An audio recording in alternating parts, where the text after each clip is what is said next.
Welcome to From an Educator. Today's episode, we're talking about plant-based buzzwords. Let's get right to it. Welcome back, everybody, to From an Educator. I'm Mr. James, an educator. And wow, it's been a week. The days of school are dwindling down. And, well, the end is nigh, basically. And I will be saying that more than once during this show.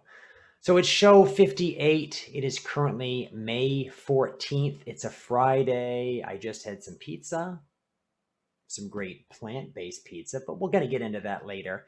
That's right. Today's episode is called Plant-Based Buzzwords. And actually, I got this idea from shopping for a gift for someone's birthday party. And I just happened to notice that in the cereal aisle, a number of cereals are trying to multi-market themselves as being paleo, keto, vegan, this, that. And upon inspection, everything's plant-based, everything's powders, concentrates. We'll talk about this later, but yeah, I thought it was worthy of something I should touch upon, since as an educator, not only do I need to talk about my craft of teaching, but also about things that I'm passionate about and that I research on my own. And that is one of them. So my main updates for this week and for today as well, as far as infections today for COVID-19, which is pictured on one of the slides, 306 today with a 7-day average of 267. So moving down, getting lower. At the school, it seems that everything is getting quiet. I don't know if anyone is out right now, but we have students that haven't shown up, and they said, well, they're sick. No one goes into detail, so we don't know really what that means. But I haven't been asked about, if I had to quarantine at all. That hasn't happened to me the entire year. And everyone in the UA section of the school hasn't heard anything. So kind of keep updated on all of that stuff. We did hear that the CDC is lifting the mask mandate on those that are vaccinated. And so I guess there was a question. Someone asked the superintendent, and the superintendent says, no, we're still wearing masks. We're waiting to find out more from our personal CDC, the Maine CDC. But anyways, I'd wear a mask even if they told me not to. And think about it. Someone who's vaccinated, someone who's not vaccinated. People are going to lie about that. They're going to tell you something different. So just not going to trust if someone says, yeah, I'm vaccinated. And then later they go into telling me how they don't care about vaccines and something else that would kind of forecast to you that they probably didn't get vaccinated because they don't believe any and highly in science, I guess. Sometimes people, the way they talk, they tell you things with their words. So yeah, it's one of those things. So I would still wear masks, and I have enough masks to last for weeks on end without even washing them. So I'm ready. The end of school is nigh. That's what it says on the slide. I said that earlier. Yes, things are petering down, yet anything that has to do with paperwork is moving up.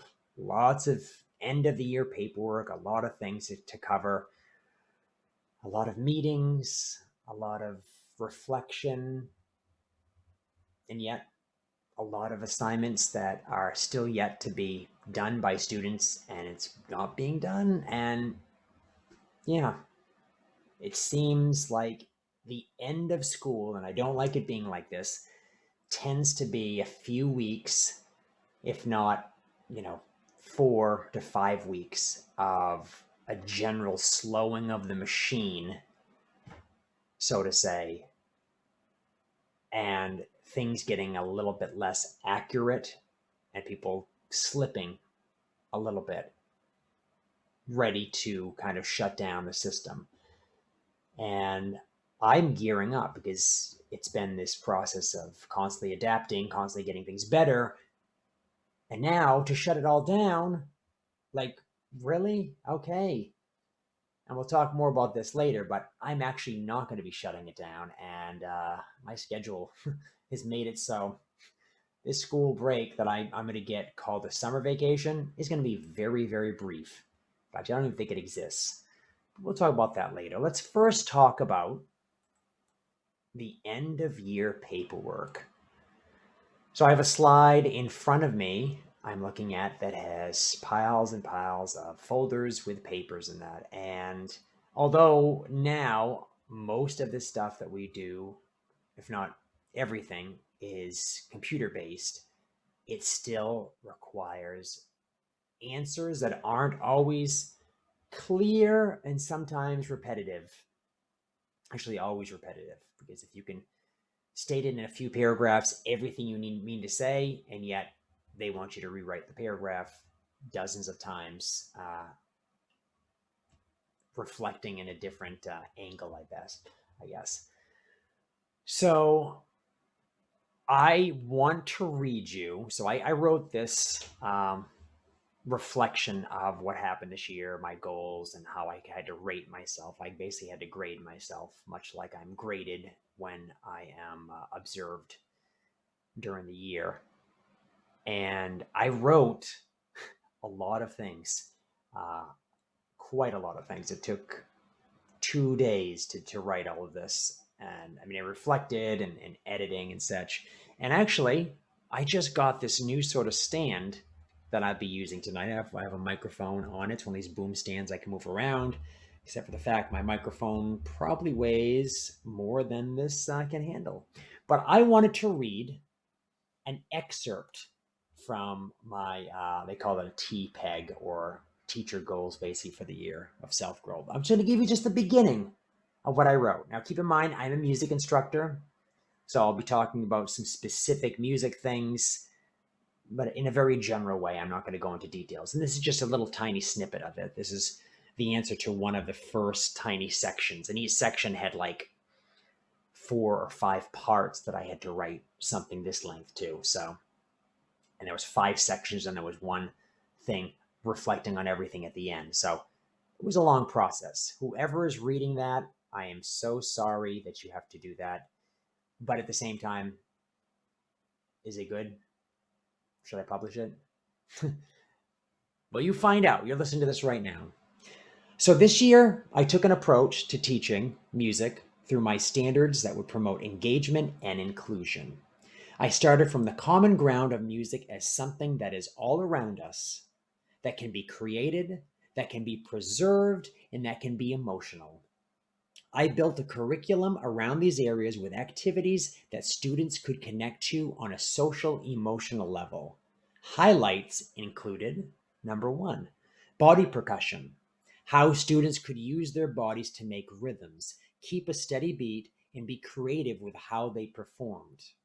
Number 2, DIY and homemade instruments. Students could build instruments from common materials and explore how instrument families worked using these creations. Music can become something homemade and inclusive. Number 3, high and low impact exercise. I created a video series of popular exercises, and students could explore the movements and music associated with the exercises. This was a way to connect with the whole body theory of music teaching and have students gain a kinesthetic bond to music, as well as help in labeling for opinions. Number 4, weekly holiday show. I created a weekly holiday show to talk about selected national holidays, many obscure, to find additional common ground with students. This year was about reaching students virtually as well as in person and in a way that had not been done in previous years. The foundation that was created this year was to create relationships and inclusivity within the music classroom and with the teacher for subsequent years. Just give myself a little clap. I know.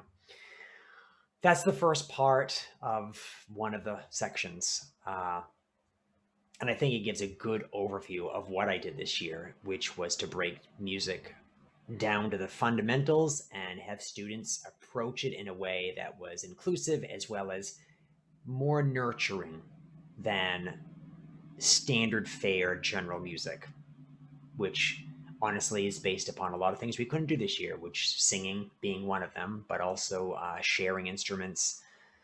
A lot of things we could not do this year.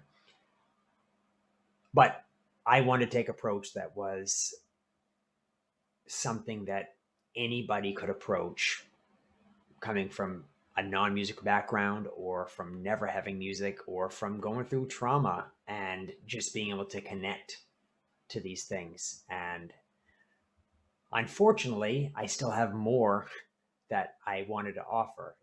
We have three trimesters, so obviously you could try three. But if we split up into quarters, or even anything more, I definitely would have material. And unfortunately, I just scratched the surface, and then the giant reset button is going to be pushed for the summer, and that's kind of upsetting. But back to paperwork. Basically, I don't think, and I'm sure most teachers don't believe this either, that they can be reduced to a term paper. I mean, more or less, I kind of wrote a term paper just by answering these questions. And yet, as detailed and analytical as it may be read, it's a summation of what I've done this year in a very somewhat watered down way. All the correcting I've done from our different platforms, everything that I focused on, the little tiny details that I put into everything, how I thought about stuff, my notebooks, actual like paper written notebooks. I had a notebook in front of me many days writing materials down. It's like half written through. Just, digital things that I've used, plans I've made, planners.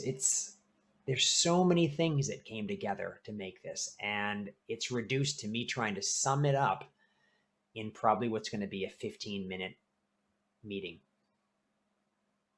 And then the next person will walk in, done. So it's just one of those kind of depressing thoughts of like, how well can you summarize your life or year in the moment, right? This for me was 5 pages of an Arial font, 9. So the scale was 9, whatever we, and tiny because I copied it out of the program, and I was like, wow, that's really tiny. And I was like, wow, that's a lot of things. When it became 5 pages, like if I double space this and actually put it to like a 12-point font or whatever, you would have something that was 10, 11, maybe 12 pages. And I'm like, that is kind of a term paper. So that's why I thought of using that metaphor. It's seemingly just like a term paper. So I have to make one major thing straight. My goals dwarf my environment. I do work at a school. I put a lot of effort into that school, but my goals for teaching go beyond that school. They go beyond the classes that I see, because honestly, when you have a limited amount of time and you have so many ideas and so many things you want to put into it, you have to have just greater goals outside of that. And the thing to do when you do work in a position like that, when you are kind of chained to a job, is to branch out from within the job, have it reach out into the community or into wherever. And I've noticed that being in an online, setting is beneficial. Now, this podcast has absolutely nothing to do, except for me talking about it and Mr. Ritchie talking about it, with, our teaching, whatever. It's not shown to anybody. But I do have a dedicated a YouTube channel for students, and I have a number of different shows I've started and that I'm going to continuously work on. And that's one thing that I'm hoping gets more momentum because I want to keep things getting better. I even did a donor's choose and received, because it got funded today, a better camera. I don't know if I should do an unboxing. This is the Insta360 Twin Edition. I need to buy a lot of mods now, I guess, to hook up to it, but I've got something else to record videos on. I've got something to hopefully give students a better experience. And I'm hoping to work smarter, not harder. But at the same time, I'm always going to push that limit of how hard can I work? How many things can I pile up? And that definitely has to do with my summer, but that's going to be in our rant today.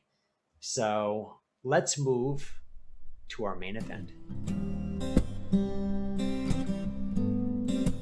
So on this channel so far, ever since we made this major change from We Are the Educators to From an Educator, and I do have to stress that We Are the Educators is not gone, and summer is approaching. It's weeks away, the end of the school year, and Mr. Ritchie has expressed interest in returning.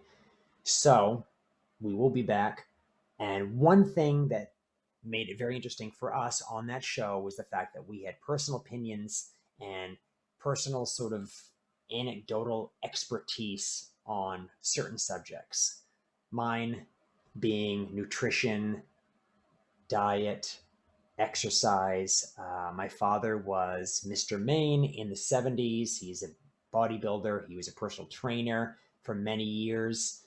He's worked out with people that went on to become, successful bodybuilders, professionals, and just people in all walks of life.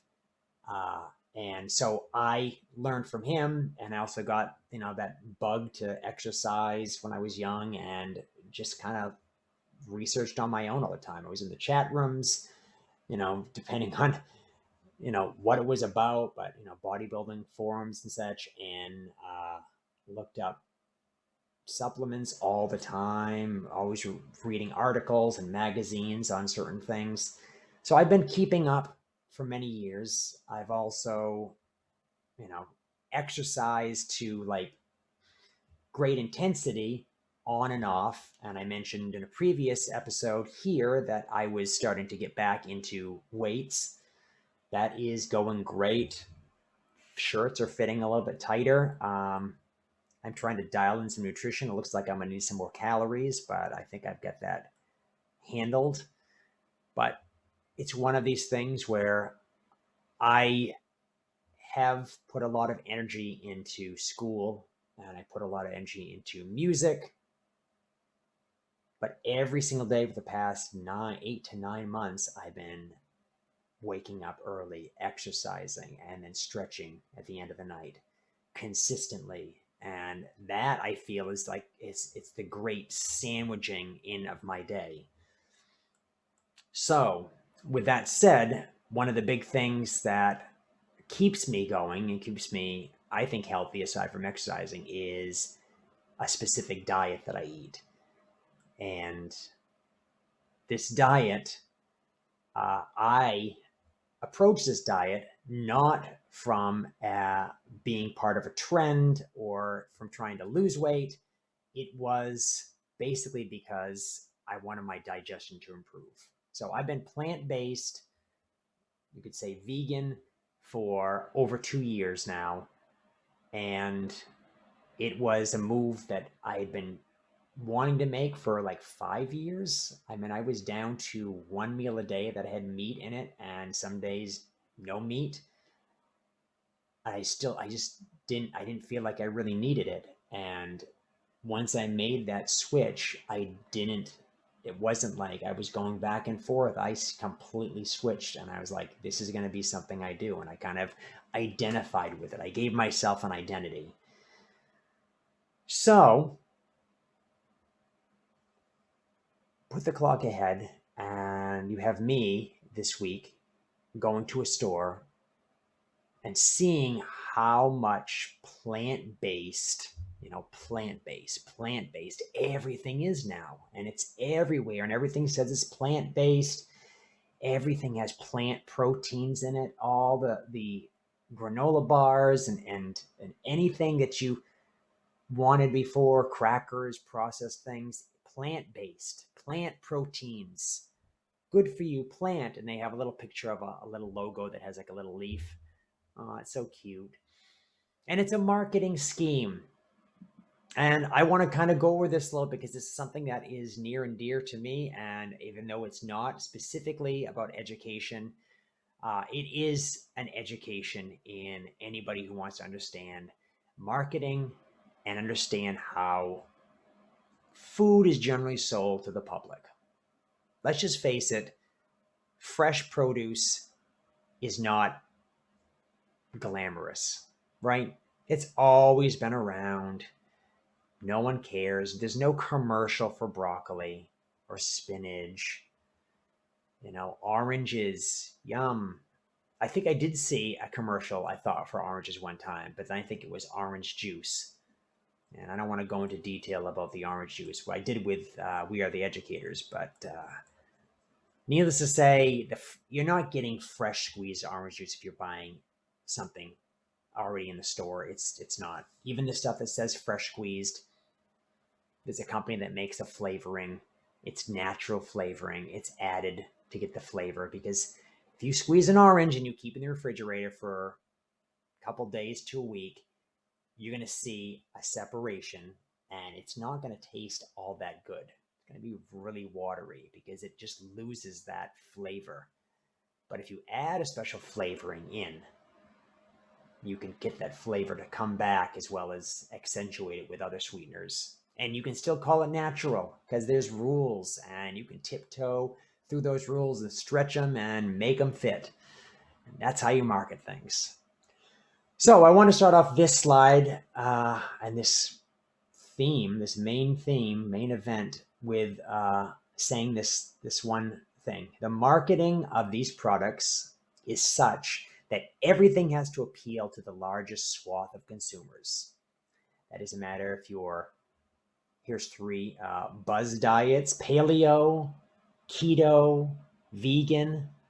I've seen a lot of products that try to check off all of those. I've seen products that check off, there's like a section for paleo, there's a section for keto. And I love that, a company says keto cookies, keto crackers, keto this, keto that. Basically saying little to no carbohydrates. So we're going to try to fill it with things we know have low carbohydrate, So they'll do that. Maybe it'll be a cracker made out of who knows what. I mean, something they can get that is this really low that. I mean, they've taken crackers and made them out of cheese. They're low carbohydrate. But it's just something to pull people in. Now, I looked at a cereal the other day, and since I'm plant-based, I'm a vegan, I was like, okay, let's see what's going on with this. And it's a very popular company, and they've released a couple different plant-based versions now, specifically with plant protein and things like that.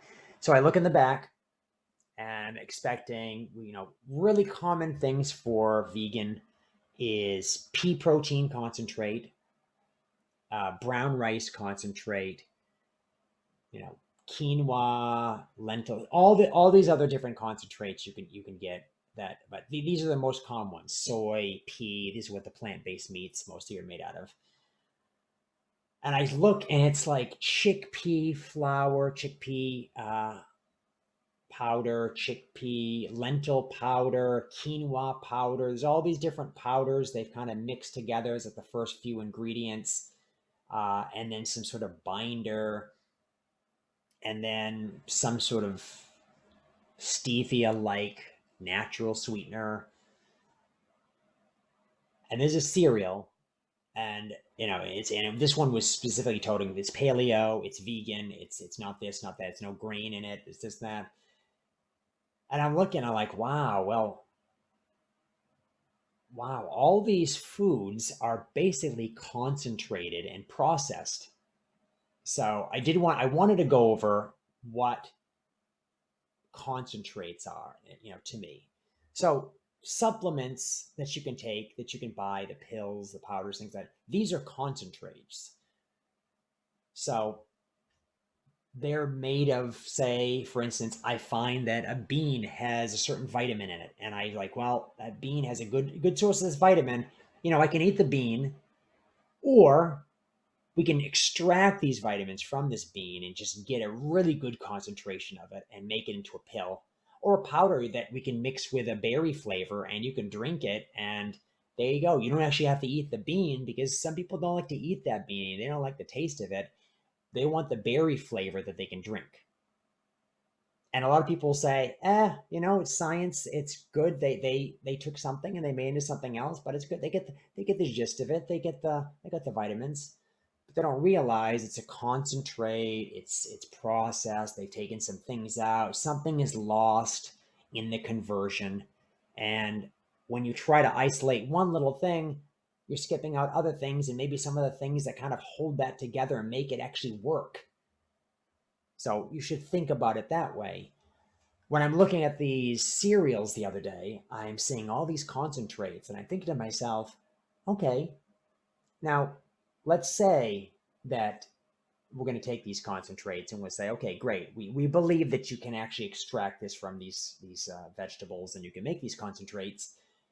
But did you get the best vegetables? Did you get the highest quality vegetables to make this? The protein. So think about this. So I do lift weights, I exercise, I do use a protein supplement. And I use one that actually, through YouTube and the vegan community of like vegan bodybuilders and stuff like that, is pretty popular, and it's tested for heavy metals and all of these things. It's got a good amino acid profile, all of these things. I looked into this. I've tried different proteins for many years, and I've looked at this. I've been taking it for a long time now, and it's just one of these things that I feel like is one of the best qualities. Until a company, seemingly cracks from needing to, save more money and cut corners, I will trust that company if everything seems to if these third parties they're testing it, and it seems good, I'll trust them. I'm going to stay with them. Now, that's not the protein that's in these cereals and such. So I take something that's mixed with like a pea protein, quinoa protein mix, and mine stuff's like organic, cold pressed, fermented, all of this stuff. And like I mentioned, it's tested for heavy metals, which you want to look out for with concentrates. Then you get the cereal and they say pea protein. And I was like, oh yeah, that's one of the ones I take already. What pea protein? How is this company sourcing their pea protein? Do you think they're getting the highest quality pea protein like I'm buying? I'm buying these concentrates, specific concentrates. Do you think they're doing that? Probably not. No, they're definitely not. They're not doing that. So why am I going to buy something that someone basically took some bad quality supplements and put them together just so they can roll it into a circle, and I can pour plant milk over it and eat it as cereal? I mean, think about that. Think about the crackers, you might have seen in stores, the cookies, things like that. And then think of like their individual ingredients and like how high of a quality are those ingredients. You're paying for the end product, which is basically like a facade. You're paying for a cookie. If they can take a bunch of things and mush it together, and I made a cookie, they go, great. You took all these horrible ingredients and you made a cookie out of that. Yeah, and the cookie is also paleo, keto, and vegan. We made sure it fit in based upon our ingredients to these certain things. Now, we made it with beets and some weird ingredients, and it's going to taste a little, off because our sweeteners were like these rare, whatever, natural sweeteners. But we made a cookie. And so some people will see that and say, wow, it's a cookie. I can eat a cookie now and I can still, adhere to these diets that maybe I didn't go to because of digestion. I'm just doing it because if it's a fad or I want to lose weight. And people are sold on that. But if they really understood that it's a number of lower quality ingredients amassed together to try to miraculously make this thing that you've seen in regular food, right? Everyone says that. Well, why don't you eat regular food and have regular this? And I was told that for years. I've been gluten-free for the past 7 or 8 years. And why don't you eat regular food? I kept getting like everything with gluten was regular when most things in the world have no gluten in it, but I was always getting that. And that's the thing. They're trying to replicate something that is not paleo, keto, or vegan. They're trying to stick this into that category, and they're not using the best quality ingredients. So, and it's concentrated anything. You might say, I'm concentrating the protein in this. Yeah, but you kind of pulled in this other mineral that in high concentrations is not good for you, but you're not going to list it. And so, who are you going to trust with your concentrated things? Poisons are concentrates. You can be poisoning your body over years of having things that are concentrated just because you're having a company that is, having to do something on a large scale and they can't accurately measure everything. And they probably don't want to spend the extra money to get it, measured and tested. So that's your body, right? And the thing is, how does your body react to so many of these as well? I mean, you really have to think about what you're putting in. And yes, whole foods are always great to kind of work from, but concentrating parts of them, especially when it's not specific quality, because if you put something together and you knew you had all quality ingredients, then the product you make is going to be exceptional. And that's probably why I cook so much. That's probably why I make all my lunches, why I make all my nutrition bars and things like that. Make my own granola. Pretty soon make my own yogurt. Summer's coming, right? I think I mentioned that in a previous episode. Yeah, I'm making yogurt. Didn't get to it yet. Kind of busy, but I'm getting there. So in closing with this, I did want to mention one thing. So I realize I'm talking about plant-based buzzwords. As I mentioned, this was the title, and I'm talking more about supplements. But I want everyone to understand that the supplement industry is riddled throughout the food world now, and it's been for a while. But it's literally bridged the gap from, okay, you can go and buy this as a supplement. You can say, I think I need more vitamin D3. Okay, you can go buy it. Or, hey, look at the company that makes that, although they're not going to tell you because of some sort of law or whatever, is going to work with another company and put it into cookies. So now their vitamin D is in cookies, and it's going to have some little label on the front. It's got vitamin D, it's got this and that. And of course, they probably can't say it's a specific company that you took the supplement from, but they're finding a way to use their supplement, and someone's using it to put into something. And I think we're going to see a lot more of this, specifically to keep these companies afloat so that if they get sold and they get used. And it's going to end up in a lot of food, and it's concentrates, and that's basically what you're getting if you're buying any processed food. You're getting crackers, cookies, chips. I mean, everything's been concentrated down, dried, anything, everything's concentrated. But we're going to start seeing a lot more of these like supplement crossovers with the food world. And the worst thing is the misinformation is just great marketing, because no one's going to understand what is what. You're going to be eating something thinking that you have something that's pure and it has only basic ingredients, and you're going to find out that, oh, you've got extra vitamins in it and you've got all this stuff. I mean, cereal that's fortified with vitamins, concentrates. The cereal itself is concentrate. Things are dried. Things are concentrated, so the flavors are more robust. I don't know. It's, to me, I really had to vent on this because I think it's scary that we're having a food world that is so, combined with everything and is like more of this, more vitamins, more of this, that. It's not healthy. Your body definitely doesn't want to be bombarded by so many different things. It's not making us into superheroes. Take the more vitamins you take, the more strong you're going to be. Now your body can only handle so much, and then it's just not going to work properly, and that's basically what you're doing to it. So today on our 60-second rant, I wanted to talk about no summer vacation. Now, I am not going to have a summer vacation, but let me push play so we can really get down to the details about that.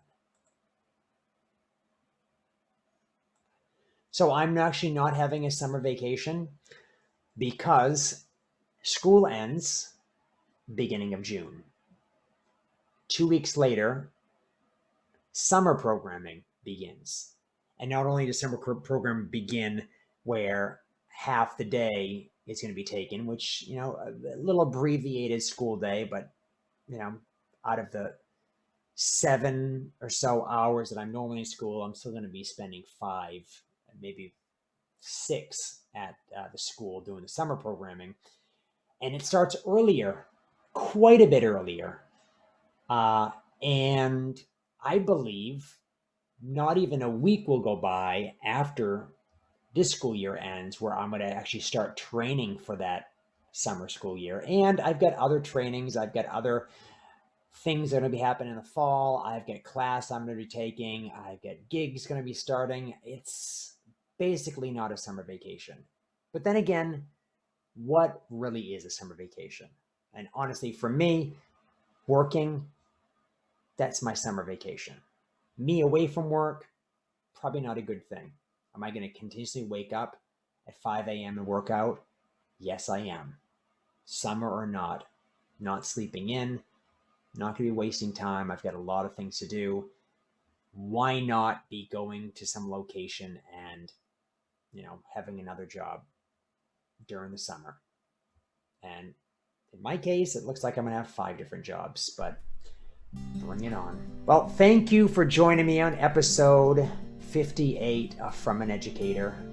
I'm glad that I was able to share some, personal feelings towards something that is, I'm passionate about.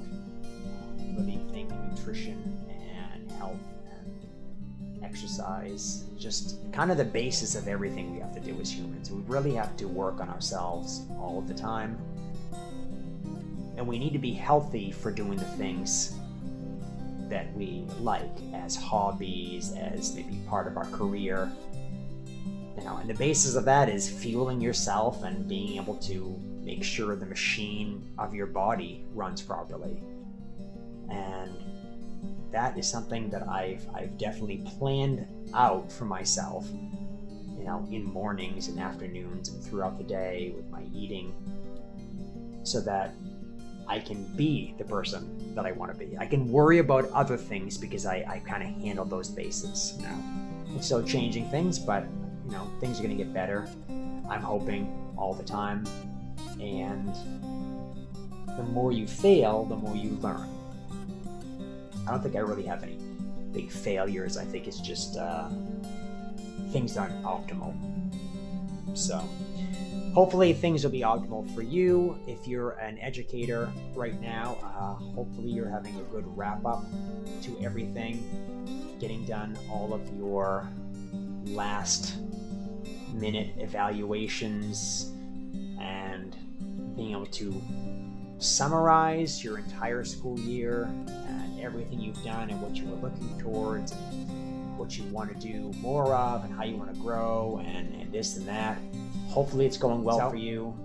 Take care and keep learning.